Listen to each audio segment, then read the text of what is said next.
নমস্কার বন্ধুরা, welcome to my channel the creative Sumita. এবছর 2024 সালের জামাই ষষ্ঠী বা অরণ্য ষষ্ঠীর ব্রতকথা, সময়সূচি, আচার নিয়ম আপনাদের সঙ্গে শেয়ার করে নেব। আমার চ্যানেলটিকে সাবস্ক্রাইব করে পাশে থাকবেন আর পাশে রাখা বেল আইকনটি অবশ্যই প্রেস করে দেবেন।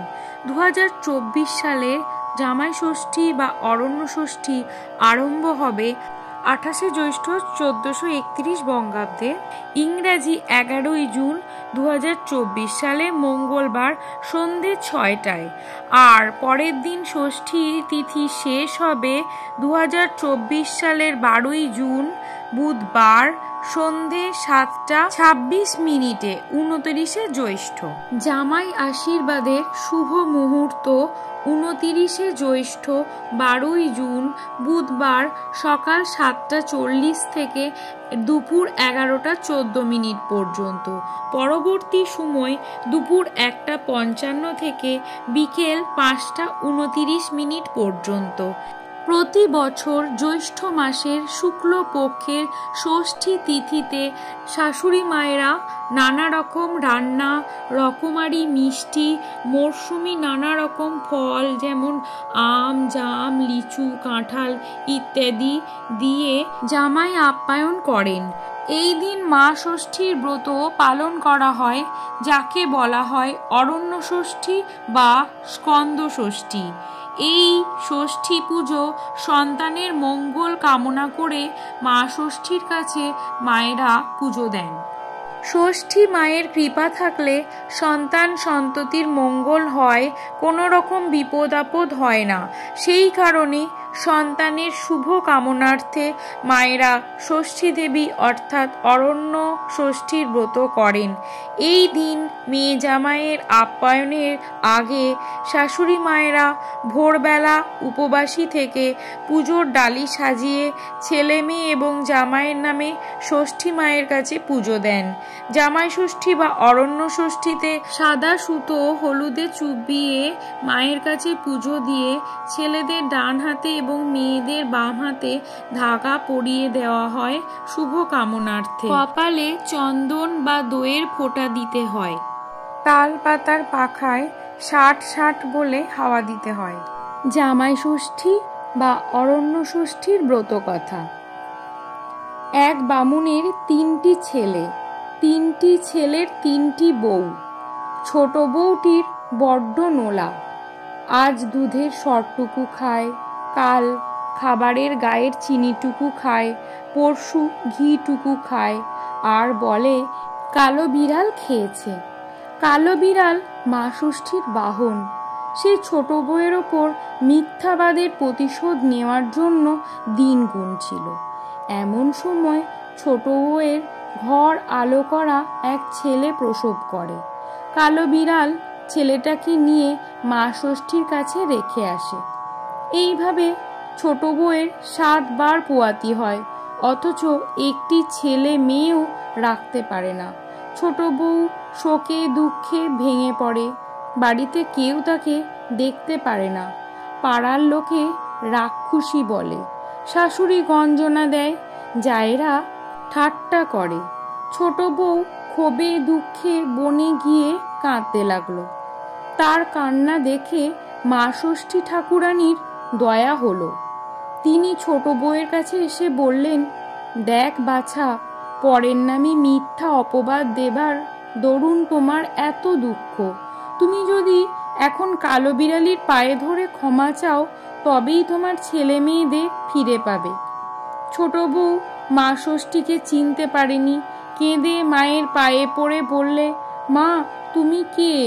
তুমি সর্বজ্ঞ, তুমি কেমন করে কথা জানলে?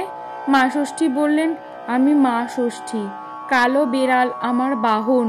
তুমি তার নামে মিথ্যে দোষ দিয়েছিলে বলে তোমার ছেলে মেয়েগুলিকে সে আমার কাছে এনে রেখেছে। এই বলি মা ষষ্ঠী অন্তর্ধান হলেন।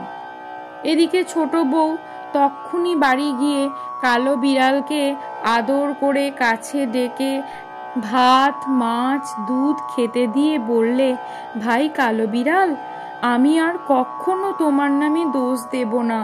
আমি তোমার কাছে ক্ষমা চাইছি, আমার ছেলে মেয়েদের ফিরিয়ে এনে দাও। কালো বিড়াল বললে, তুমি জ্যৈষ্ঠ মাসের ষষ্ঠীর দিন মা ষষ্ঠীর পুজো করো, মা ষষ্ঠী তোমার ছেলে মেয়েদের ফিরিয়ে দেবেন। জ্যৈষ্ঠ মাস এলে ছোট বউ সকালে স্নান করে শুদ্ধাচারে পিটুলি দিয়ে 7টি ছেলে তৈরি করলো। পিটুলির মা ষষ্ঠী পিটুলির কালো বিড়ালি তৈরি করলো।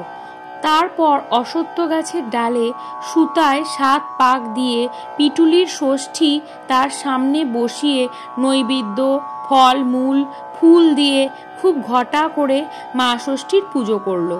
পূজার পরেই মা ষষ্ঠী তার 6 ছেলে ও 1 মেয়েকে নিয়ে এসে ছোট বউকে দিলেন। ছেলেমেয়েরা মা ষষ্ঠীর কাছে থেকে বেশ বড়টি হয়েছে। মাকে দেখে তাদের ভারী আনন্দ হলো। বামুনের বাড়িতে আনন্দের রোল পড়ে গেল। ছোট বউয়ের আবার আদর যত্ন হলো। তখন ছোট বউ ছেলে হারানোর কথা সকলকে এক এক করে খুলে বলল। ছোট বউয়ের মেয়ে ছিল, ঘরে জামাই এলো। জামাই তো পর নয়, ছেলের সমান। ছেলেকে যেমন ষষ্ঠীর দিন আদর যত্ন করে বাটা দেওয়া হয়, জামাইকেও শাশুড়ি ওই রূপ বাটা দেয়। সেই জন্য অরণ্য ষষ্ঠীকে কেউ কেউ জামাই ষষ্ঠী বা বাটা বলে থাকেন। ব্রত আচার। প্রতি জ্যৈষ্ঠ মাসের শুক্লা ষষ্ঠীর দিন এই ব্রত পালন করতে হয়। পিটুলি দিয়ে বিড়াল একটি অঙ্কন করে নানা প্রকার ফল দিয়ে বাটা সাজাতে হয়। 6টি পান, 6টি কলা, 6টি সুপারি এবং 6টি বাতাসা দিয়ে বাঁশপাতা হলুদে ছোপানো ন্যাকড়ায় জড়িয়ে 6 গাছি হলুদে ছোপানো এলো সুতো দিয়ে বাঁধিয়ে ওই সুতাকে 60 সুতা বলে। পরে তেল, হলুদ, দই দিয়ে মা ষষ্ঠীর পুজো করতে হয়। ষষ্ঠীতলায় পুজো পাঠিয়ে দিতে হয়। পুজোর পর সেই হলুদ ছেলে মেয়ে জামাইয়ের কপালে ছুঁয়ে ডান হাতে 60 সুতো বাঁধতে হয়। পূজার পর ব্রতকথা শুনে চিড়ে, দই, আম, কাঁঠালি কলার ফলার করতে হয়। ব্রত ফল। এই ব্রত করলে পুত্রকন্যার অশেষ কল্যাণ সাধিত হইয়া থাকে। সংসারে তাহাদের কোনো রূপ দুঃখ কষ্ট হয় না। এই দিন মায়েরা ফলার, ফলমূল, মিষ্টি ইত্যাদি খেয়ে থাকেন। কেউ কেউ লুচি তরকারিও খান। এই ব্রত সধবারা কুয়াতি থেকেই করতে পারেন। আইবুড়ো বা অবিবাহিত মহিলারা এই ব্রত করতে পারেন না, কারণ এই ব্রত সন্তানের শুভ কামনায় করা হয়। একবার এই ব্রত শুরু করলে সারা জীবন এই ব্রত করতে হয়। সবচেয়ে জনপ্রিয় ষষ্ঠী হলো জামাই ষষ্ঠী বা অরণ্য ষষ্ঠী। এখন আর সব ঘরে ঘরে দুর্গা ষষ্ঠী, অশোক ষষ্ঠী বা শীতলা ষষ্ঠী পালিত হয় না। তবে সব বাড়িতেই জামাই ষষ্ঠী বেশ আড়ম্বরপূর্ণভাবেই পালিত হয়। মা ষষ্ঠী মাতৃস্বরূপা, তিনি আমাদের সন্তান দান করেন। এই ষষ্ঠীর আগে পূজা করা হতো অরণ্যে। বর্তমানে আর অরণ্য হাতের কাছে না থাকায় বাড়িতেই বা গাছতলায় কোনো পূজা বাড়িতে অরণ্যের প্রতিরূপ বানিয়ে সেখানেই মা ষষ্ঠীর পূজা করা হয়। অরণ্য ষষ্ঠীতে প্রকৃতির ছোঁয়া দেখা যায়। বাটা তৈরি করতে হলে বেশ কিছু গোটা ফল সাজিয়ে বাটা তৈরি করে দিতে হয়। পুজো শেষে এই বাটা জামাইকেই দেওয়া হয়। মা ষষ্ঠীর দয়ায় সকলে ভালো থাকবেন, সুস্থ থাকবেন। ভিডিওটি ভালো লাগলে লাইক এবং শেয়ার করে দেবেন। ভিডিওটি শেষ পর্যন্ত দেখার জন্য অনেক অনেক ধন্যবাদ। কমেন্টে জয় মা ষষ্ঠী লিখে পাশে থাকবেন।